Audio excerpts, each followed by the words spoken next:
उम्मुल मोमिनीन हज़रत आयशा रजी अल्लाहु अन्हा से रिवायत है कि उन्होंने फरमाया कि सबसे पहली वही जो रसूलुल्लाह सल्लल्लाहु अलैहि वसल्लम पर उतरनी शुरू हुई वह अच्छे ख्वाब थे जो बेहालत नींद नबी करीम सल्लल्लाहु अलैहि वसल्लम देखते थे। चुनांचे जब भी नबी करीम सल्लल्लाहु अलैहि वसल्लम ख्वाब देखते तो वह सुबह की रोशनी की तरह जाहिर हो जाता। फिर तन्हाई से नबी करीम सल्लल्लाहु अलैहि वसल्लम को मोहब्बत होने लगी और गारे हीरा में तन्हा रहने लगे और कब्ल इसके कि घर वालों के पास आने का शौक़ हो वहाँ तहन्नस किया करते। तहन्नस से मुराद कई रातें इबादत करना है और उसके लिए तोशा साथ ले जाते यानी खाने पीने का सामान ले जाते। फिर हज़रत खदीजा रजी अल्लाहु अन्हा के पास वापस आते और इसी तरह तोशा ले जाते, यहाँ तक कि जब नबी करीम सल्लल्लाहु अलैहि वसल्लम गड़ारे हीरा में थे वही का नुज़ूल हुआ।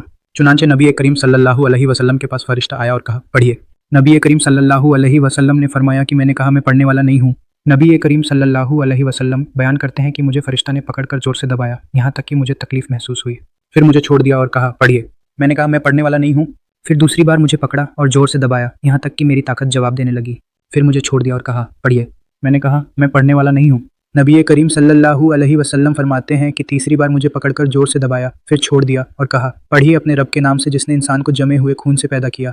पढ़िए और तेरा रब बड़ी इज्जतों वाला है। रसूलुल्लाह सल्लल्लाहु अलैहि वसल्लम ने उन आयतों को दोहराया इस हाल में कि नबी करीम सल्लल्लाहु अलैहि वसल्लम का दिल कांप रहा था। चुनांचे नबी करीम सल्लल्लाहु अलैहि वसल्लम हज़रत खदीजा बिन्त खुवैलिद रजी अल्लाहु अन्हा के पास आए और फरमाया कि मुझे कंबल ओढ़ा दो, मुझे कंबल ओढ़ा दो। तो नबी करीम सल्लल्लाहु अलैहि वसल्लम को कंबल ओढ़ा दिया यहाँ तक कि नबी करीम सल्लल्लाहु अलैहि वसल्लम का खौफ जाता रहा। फिर नबी करीम सल्लल्लाहु अलैहि वसल्लम ने हज़रत खदीजा रजी अल्लाहु अन्हा से सारा वाक़या बयान करके फरमाया कि मुझे अपनी जान का खौफ है। हज़रत खदीजा ने कहा हरगिज़ नहीं, अल्लाह की कसम अल्लाह ताला आप सल्लल्लाहु अलैहि वसल्लम को कभी भी रुसवा नहीं करेगा। आप सल्लल्लाहु अलैहि वसल्लम तो सिर्फ रहमी करते हैं, नातवानों का बोझ अपने सर पर लेते हैं, मोहताजों के लिए कमाते हैं, मेहमान की मेहमान नवाजी करते हैं और हक की राह में परेशानी उठाते हैं। फिर हज़रत खदीजा रजी अल्लाहु अन्हा नबी करीम सल्लल्लाहु अलैहि वसल्लम को लेकर वर्का बिन नौफल बिन असद बिन अब्दुल उज्जा के पास गईं जो हज़रत खदीजा रजी अल्लाहु अन्हा के चचाजाद भाई थे। ज़माना ए जाहिलियत में नसरानी हो गए थे और इब्रानी किताब लिखा करते थे। चुनांचे इंजील को इब्रानी ज़बान में लिखा करते थे जिस कदर अल्लाह चाहता। नाबीना और बूढ़े हो गए थे। उनसे हज़रत खदीजा रजी अल्लाहु अन्हा ने कहा ए मेरे चचाजाद भाई अपने भतीजे की बात सुनो। आपसे वर्का ने कहा ए मेरे भतीजे तुम क्या देखते हो? तो जो कुछ रसूलुल्लाह सल्लल्लाहु अलैहि वसल्लम ने देखा था बयान कर दिया।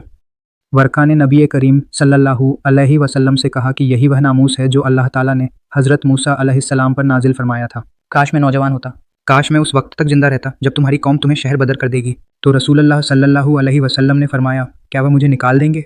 वर्का ने जवाब दिया हाँ, जो चीज़ तुम लेकर आए हो इस तरह की चीज़ जो भी लेकर आया उससे दुश्मनी की गई। अगर मैं आपका ज़माना पाऊँ तो मैं आपकी पूरी मदद करूँगा। फिर ज़्यादा ज़माना नहीं गुजरा कि वर्का का इंतकाल हो गया और वही का आना कुछ दिनों के लिए बंद हो गया। रेफरेंस बुखारी शरीफ किताबुल वही जिल्द नंबर 1 हदीस नंबर 3 किस्म सहीह हदीस।